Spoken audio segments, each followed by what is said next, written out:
पूर्वमार्ग police स्टेशनमध्ये 13 August रोजी घरफोडीचा गुन्हा दाखल करण्यात आलेला आहे. फिर्यादी फोटोग्राफर आहेत.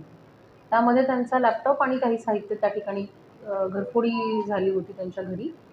सदरची घरफोडी जी आहे ती कस्तुरबा पोलीस स्टेशनचे दोन्ही डिटेक्शन टीम श्री आंबवडे व श्री वायकुस या दोघांनी त्यांच्या टीम्स लावून, त्याचप्रमाणे पोलीस निरीक्षक गुन्हे चाळके, ऋषी इनामदार, PI गवस, श्रीनरी पी नंदीमठ आणि ACP गायके साहेब यांनी सर्वांनी, जरी ही 30,000ची घरफोडी होती तरी देखील याच्यामध्ये त्यांनी पूर्ण प्रयत्न केले.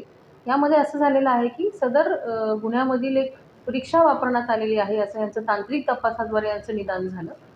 आणि तांत्रिक तपासातील ही जी रिक्षा चालक आहे त्याच्याकडे विचारपूस केल्यानंतर यांना काही माहिती मिळाली.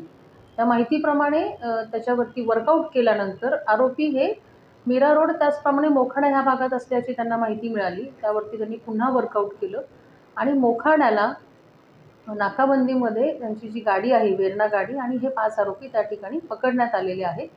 आणि ह्या आरोपींकडून जवळजवळ 3 गुन्हे हे उघडकीला आणलेले आहेत. पंतनगर पोलीस स्टेशनची घरफोडी यामध्ये उघडकीला आणलेली आहे. तिथला 6,50,000चा जवळजवळ मुद्देमाल हा जप्त करण्यात आलेला आहे. कस्तुरबामधील 2 गुन्हे उघडकीला आलेले आहेत. सदरची जी टोळी आहे तिच्यावरती इतर राज्यामध्ये देखील गुन्हे दाखल आहेत. दिल्ली, गुजरात या ठिकाणी सुद्धा त्यांच्यावर गुन्हे दाखल आहेत. यातील जे 2 आरोपी आहेत मुख्य आरोपी, त्यामधील एकावरती 14 गुन्हे आणि एकावरती 4 गुन्हे दाखल आहेत. तर ही जी टोळी आहे ही आणखीन गुजरातकडे जाऊन आणखीन घरफोड्या करण्याचा त्यांचा बेत होता. आपल्या ह्या टीमने खूपच उत्तम कामगिरी यामध्ये केलेली आहे. नवीन घडामोडी पाहण्यासाठी आजच आम्ही मुंबईकर 24 तासला लाईक करा, सबस्क्राईब करा आणि अपडेट रहा.